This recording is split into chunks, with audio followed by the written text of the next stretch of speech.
É 1945 e a Segunda Guerra Mundial terminou. Países ao redor do mundo enfrentam o grande desafio de reconstruir após a guerra e lidar com o trauma coletivo. Para os alemães, esse processo será bem diferente da maioria dos países. Eles iniciarão uma jornada psicológica de décadas, passando da negação ao horror e à aceitação do que foi feito em seu nome. Vai demorar mais de 40 anos, mas eles acabarão aceitando que perder a Segunda Guerra Mundial foi o melhor, apesar do país destruído. Como esse processo aconteceu e por que demorou tanto? Quais foram os eventos-chave que levaram ao entendimento atual dos alemães sobre o Holocausto? Vamos começar com o cenário logo após a guerra, em 1945. Por muito tempo após a guerra, o Holocausto foi, em grande parte, deixado de lado pelos alemães. O país deles havia sido totalmente destruído. Perdeu quase 10% da população, milhões de pessoas. Mais de 12 milhões de alemães étnicos foram expulsos do leste e forçados a se mudar para as novas fronteiras da Alemanha ocupada. Cidades históricas como Dresden foram completamente destruídas. Mais traumático ainda, a Alemanha foi dividida em 4 pelos aliados vitoriosos. Fizeram isso para enfraquecê-la e impedir que iniciasse outra guerra mundial. Como o público alemão via o Holocausto naquela época? Uma boa primeira pergunta é: o público sequer sabia sobre isso? Aqui, a maioria dos historiadores diria que sim. A maioria do público já sabia disso há anos. Era claro para quem quisesse ver o que estava acontecendo. Alemães da Polônia ocupada viam guetos como o de Varsóvia. Eles abrigaram centenas de milhares de judeus e foram gradualmente esvaziados. Quero enfatizar como alguns desses guetos eram grandes. O gueto de Varsóvia ocupava dezenas de ruas, abrigando em certo momento 500.000 de judeus. Quando uma área assim vai de cheia a vazia, é impossível não notar. O público via os trens cheios de judeus sendo levados embora. Essas pessoas não voltaram. A notícia do ocorrido passou dos alemães da Polônia para os da Alemanha. Era evidente para a população alemã que os nazistas cometiam assassinatos em massa, pois muitos não-judeus também eram afetados. Homossexuais, pessoas com doenças mentais e pessoas com deficiência também foram exterminadas. Isso significava que se você fosse alemão e tivesse um parente com deficiência, ele seria levado à força e eutanasiado. Um exemplo é o caso de Kurt Gernstein. Sua cunhada foi morta pelos nazistas devido à sua doença mental.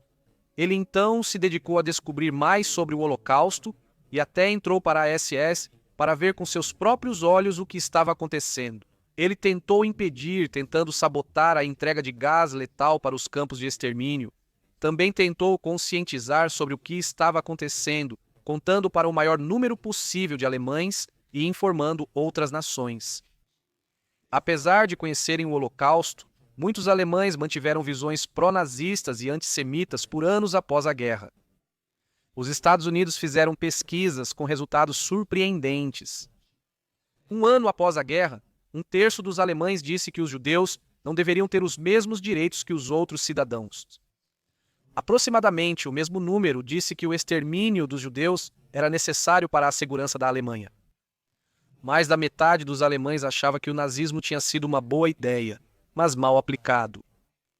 7 anos após a guerra, 1/3 dos alemães achava que o país seria melhor sem judeus e 1/4 via Hitler positivamente. Outra questão importante é como os alemães reagiram à derrota na guerra. Eles viam como algo bom o fato de Hitler ter sido detido ou consideravam isso um desastre e ainda desejavam ter vencido? Essa questão é muito importante e voltarei a ela várias vezes. Essa pergunta, provavelmente mais do que qualquer outra, é aquela em que as atitudes demoraram mais para mudar e, como veremos, continua sendo um tema polêmico até hoje. Em 1945, podemos afirmar com segurança que a grande maioria das pessoas acreditava que perder era algo ruim. Embora muitos alemães considerassem o Holocausto lamentável, acredito que, na mente da pessoa comum, isso não era nem de longe tão importante quanto o fato de seu país ter sido destruído e ocupado. Então, como podemos ver, as atitudes dos alemães em relação ao nazismo e ao Holocausto tinham um longo caminho a percorrer até chegarem ao ponto em que estão hoje. Os primeiros passos dessa jornada foram, em grande parte, impostos aos alemães pelas forças de ocupação. Implementaram a desnazificação, cujo objetivo principal era fazer os alemães aceitarem e sentirem vergonha do que haviam feito. Fizeram forte propaganda para criar senso de responsabilidade coletiva entre os alemães. Os jornais e o rádio eram controlados pelas potências ocupantes e enfatizavam a responsabilidade moral de todos os alemães pelos crimes nazistas. Segundo um oficial americano, a culpa coletiva deveria ser pré-requisito para a educação de longo prazo do povo alemão. A mensagem era extremamente direta e contundente. Havia cartazes com imagens de vítimas de campos de concentração acompanhadas de textos como "Você é culpado por isso" ou "Essas atrocidades são sua culpa". Outra coisa que foi feita com a população alemã foi obrigá-la a visitar os campos de extermínio para ver com os próprios olhos o que havia sido feito. Alemães foram forçados a trabalhar nos campos, enterrando corpos e exumando valas comuns. Filmes também foram feitos para mostrar aos alemães o que aconteceu. De acordo com um oficial americano, o objetivo dos filmes era chocar e humilhar os alemães e provar a eles que esses crimes foram cometidos e que o povo alemão, não apenas os nazistas, tinha responsabilidade. Um dos eventos mais conhecidos da desnazificação foram os julgamentos de Nuremberg. Começaram 5 meses após a rendição alemã e duraram cerca de 1 ano. 24 nazistas de alto escalão foram julgados, 12 condenados à morte. A maioria dos julgados mostrou pouco remorso ou arrependimento pelo envolvimento na Alemanha nazista. Os réus viram imagens dos campos de extermínio e todos acharam chocante. Muitos reagiram com negação. Göring disse que as imagens deviam ter sido falsificadas. Ele disse que desconhecia o que ocorria nos campos. Outros alegaram que desobedecer a Hitler levaria à execução. Embora os julgamentos de Nuremberg tenham sido importantes, para o público alemão era fácil ignorá-los. Já fazia só 1 ano desde o fim da guerra. Estava tudo destruído. Para muitos alemães, encontrar comida e abrigo era um trabalho em tempo integral. Na medida em que os alemães prestaram atenção aos julgamentos, a maioria os considerou válidos. Pesquisa apontou que 78% dos alemães acharam os julgamentos justos. Dito isso, os julgamentos poderiam ter sido muito mais bem-sucedidos em termos de persuadir o povo alemão. Eles não foram televisionados, então a única maneira das pessoas saberem sobre eles era pelos jornais. Além disso, como a Guerra Fria tinha acabado de começar, os julgamentos se tornaram politizados.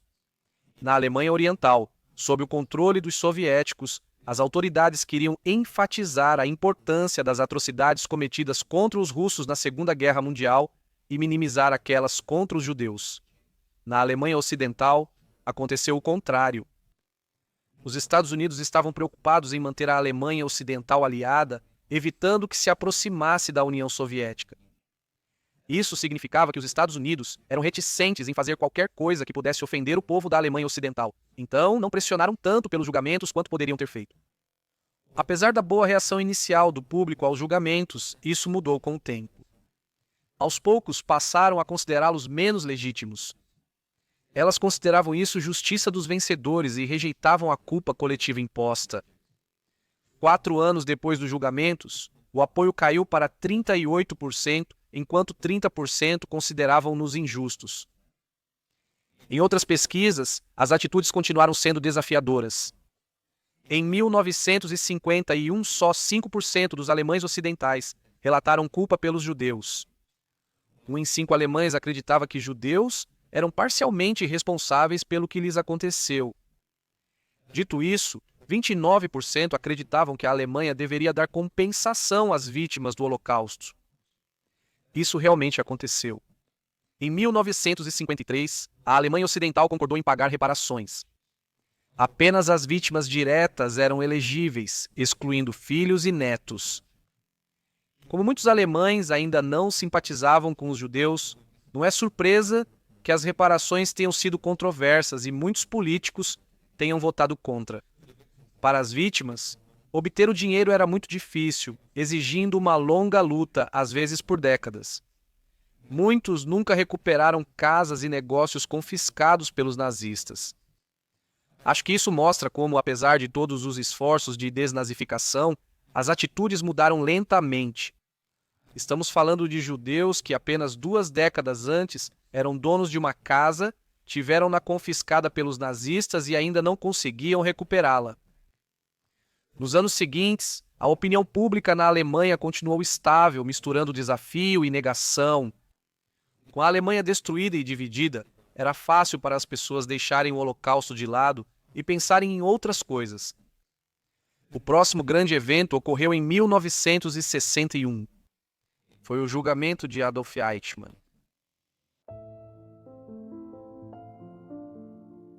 Adolf Eichmann foi um dos principais organizadores do Holocausto e, após a guerra, ele fugiu para a Argentina. Lá, foi encontrado pelos serviços de inteligência israelenses e preso. Foi levado a Israel e julgado por seus crimes. Diferente dos julgamentos de Nuremberg, não televisionados, Israel divulgou ao máximo seu julgamento. A defesa de Eichmann foi basicamente a mesma que já havia sido apresentada por outros réus nazistas antes. Ele disse que só seguia ordens, mas sempre teve dúvidas e culpa. Ele disse que acompanhou tudo porque não via ninguém realmente contra, nem mesmo não nazistas do serviço público. Eichmann disse que queria interromper o Holocausto, mas não tinha poder para isso. Apesar de tudo, ele não demonstrou remorso e afirmou: "Não era um líder responsável e não me sinto culpado." No final, Eichmann foi considerado culpado e enforcado. Na Alemanha Ocidental, o julgamento teve grande cobertura e eles até mudaram o currículo escolar para incluí-lo. Muitos o viam como tendencioso e já decidido, parecendo um julgamento de fachada em tribunal de faz de conta. Particularmente interessantes foram as ações do governo da Alemanha Ocidental em relação ao julgamento. Eles eram, e não estou exagerando, completamente conspiratórios. Inicialmente, eles realmente tentaram proteger Eichmann. A inteligência alemã sabia desde 1952 onde Eichmann estava. Eles haviam retido essa informação de Israel para tentar impedir que o prendessem. O principal motivo pelo qual eles não queriam que o julgamento acontecesse era porque, na verdade, havia ex-nazistas trabalhando no governo da Alemanha Ocidental na época. Hans Globke era um dos mais importantes e havia se envolvido muito com o regime nazista. Ele contribuiu para criar a Lei de Plenos Poderes de 1933, tornando Hitler ditador. Quase 30 anos depois, ele era chefe de gabinete no governo da Alemanha Ocidental. Claro que o governo sabia disso e não queria que fosse exposto.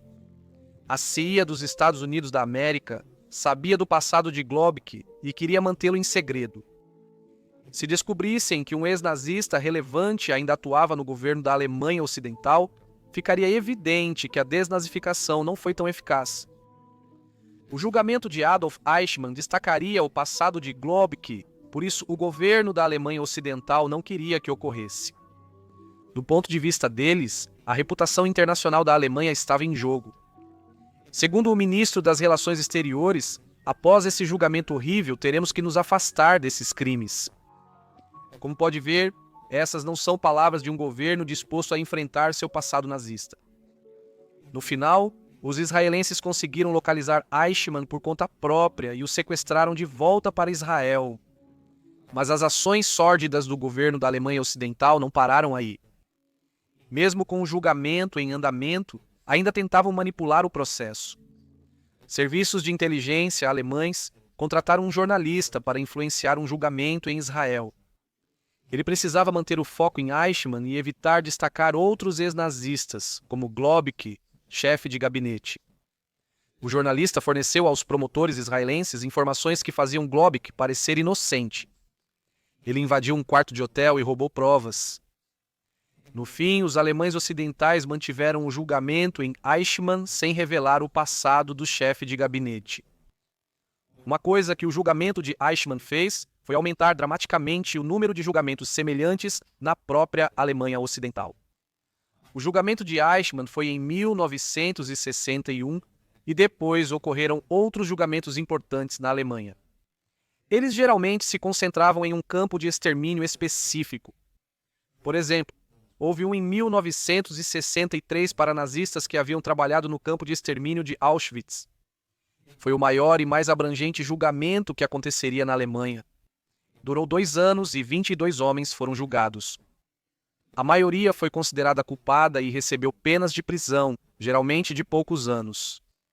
Na década de 1960, ocorreram vários julgamentos para outros campos de extermínio. Há muita coisa positiva nisso. A atenção estava sendo direcionada para o Holocausto, e o público alemão não podia mais ignorá-lo.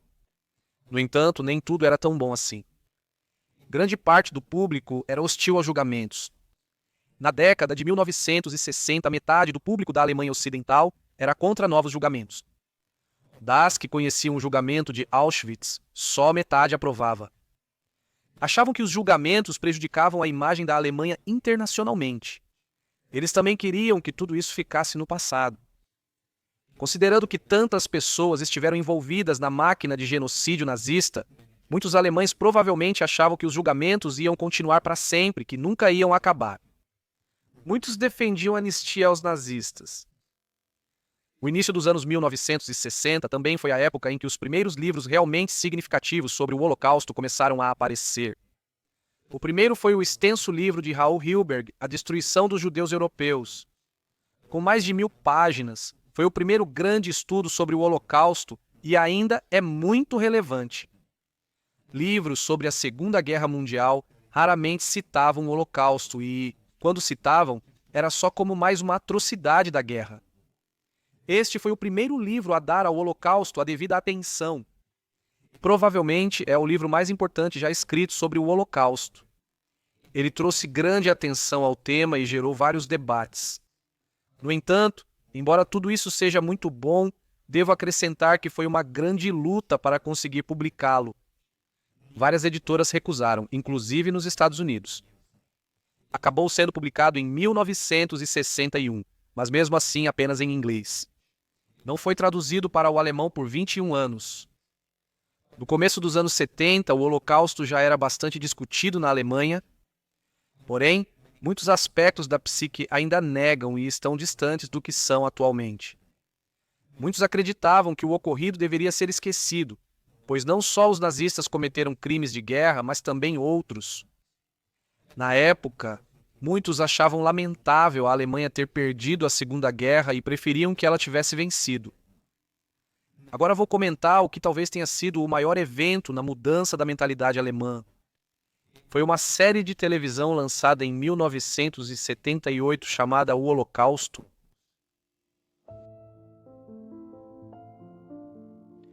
O Holocausto foi uma minissérie americana em 4 partes, exibida na Alemanha Ocidental em 1979. Recebeu enorme atenção. Quase metade da população assistiu pelo menos a um episódio. Foi especialmente assistido pelos jovens, com 68% das pessoas entre 14 e 29 anos assistindo pelo menos a um episódio. Teve um alcance único na história da Alemanha. As pessoas ficaram muito comovidas e impressionadas. Quase 2/3 dos telespectadores disseram que a série os chocou profundamente, e 2/5 sentiram vergonha do que a Alemanha havia feito. Os telespectadores relataram que aprenderam muito com essa série. Muitos não tinham consciência da extensão das atrocidades ou da forma como foram realizadas de maneira tão sistemática. Isso gerou uma enorme quantidade de conversas entre amigos, colegas de trabalho e dentro das famílias. Muitas crianças que assistiram perguntaram aos pais e avós se eles tinham se envolvido. Foi a primeira vez que essas conversas ocorreram tão abertamente. Na verdade, foi a série de televisão O Holocausto que popularizou o uso do termo Holocausto. Antes, a palavra era inadequada. Falava-se do genocídio dos judeus. Tudo isso mudou com o lançamento da série de televisão. A Sociedade da Língua Alemã até escolheu o Holocausto como a palavra do ano em 1979. No entanto, embora tudo isso tenha sido extremamente positivo, não foi totalmente assim. Houve resistência à transmissão, com algumas pessoas criticando a série por imprecisões históricas. Até um sobrevivente do Holocausto ficou reticente por erros factuais. A série não foi exibida na Alemanha Oriental, onde foi criticada por foco excessivo nos judeus. A Alemanha Oriental, controlada pela Rússia, priorizava destacar as vítimas russas dos nazistas, não os judeus. A pior coisa que aconteceu foram ataques com tanques-bomba por terroristas de extrema-direita. Para impedir a exibição da série, explodiram torres de televisão. Cerca de 100 mil casas foram afetadas. O próximo grande capítulo da nossa história foi 6 anos depois, em 1985. Como parte do 40º aniversário do fim da Segunda Guerra Mundial, o presidente americano Ronald Reagan visitou a Alemanha Ocidental e se encontrou com o chanceler Helmut Kohl. O plano era visitar uma cerimônia militar alemã. Até agora tudo parece bem. O problema era que 49 dos 2.000 soldados alemães enterrados lá tinham sido membros da SS, o grupo paramilitar nazista.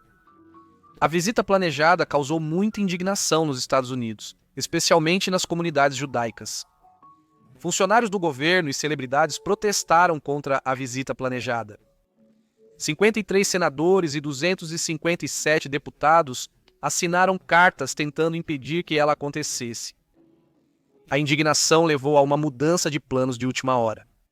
Reagan e Kohl visitariam um campo de concentração e um cemitério. Reagan não queria visitar um campo de concentração por temer ofender o público alemão. No final, devido ao clamor público, ele foi obrigado a fazê-lo.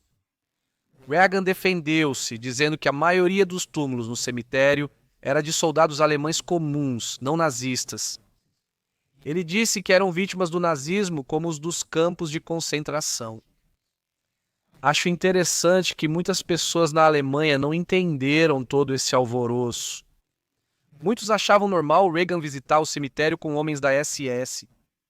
Muitos achavam que a indignação era só sensibilidade excessiva. Um jornal afirmou que a tempestade midiática de uma semana beirava o absurdo. As pessoas não achavam que o tema merecia a sensibilidade que teria hoje. No entanto, algo importante aconteceu logo após a controvérsia. O presidente da Alemanha Ocidental fez um discurso no qual falou sobre o fim da Segunda Guerra Mundial. Crucialmente, ele disse que a derrota da Alemanha deveria ser vista como uma libertação, e não como uma derrota. Segundo ele, foi uma libertação do sistema tirânico nazista. Isso foi fundamental. Pela primeira vez, declarou-se publicamente que a derrota alemã deveria ser vista como libertação. Esse foi o início de uma mudança de postura sobre a resistente questão. Era bom que os alemães tivessem perdido a guerra?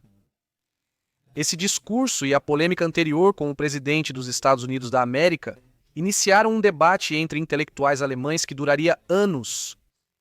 Era principalmente um desacordo entre historiadores sobre como enxergar o período nazista de forma geral. O debate aconteceu em artigos de jornais. O historiador de direita Ernst Noth afirmou em artigo que o Holocausto não era historicamente único e o comparou aos gulags comunistas na Rússia. Seus argumentos eram bastante apologéticos ao nazismo.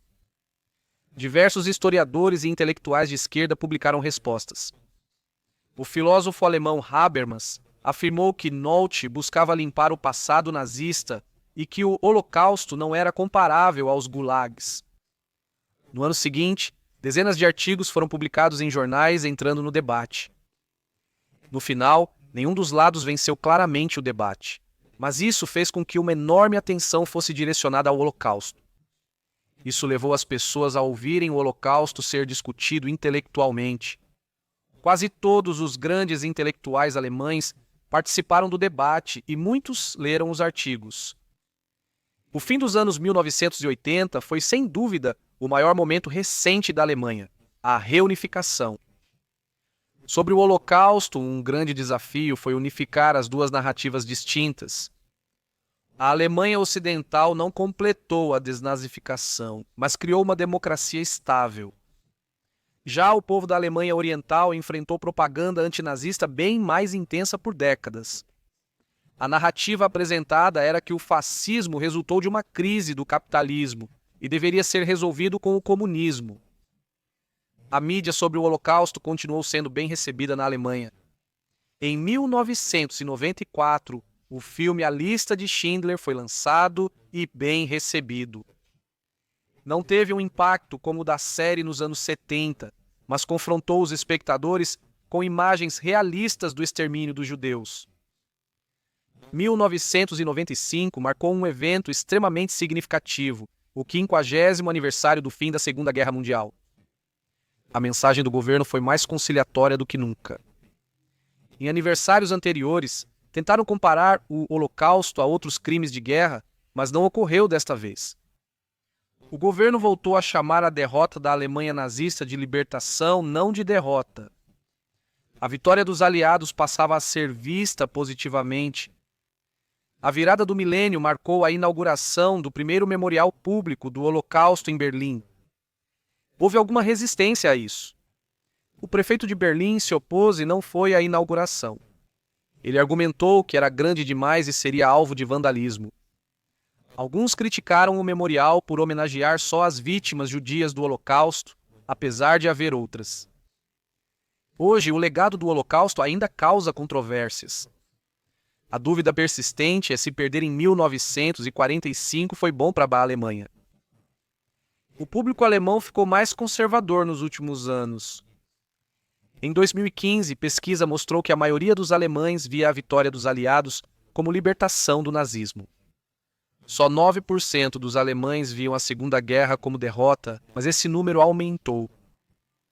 O partido AfD, Alternativa para a Alemanha, é um grande defensor dessa visão. Cresceram nas pesquisas e agora são o segundo maior partido. A presidente da AfD afirmou que a derrota em 1945 não pode ser considerada libertação. No geral, não há dúvida de que o sentimento alemão sobre o Holocausto mudou ao longo das décadas. A maioria da população alemã rejeita totalmente a ideologia nazista e odeia as atrocidades que foram cometidas em nome do seu país. Vamos esperar para ver o que acontece com o legado do Holocausto nos próximos anos.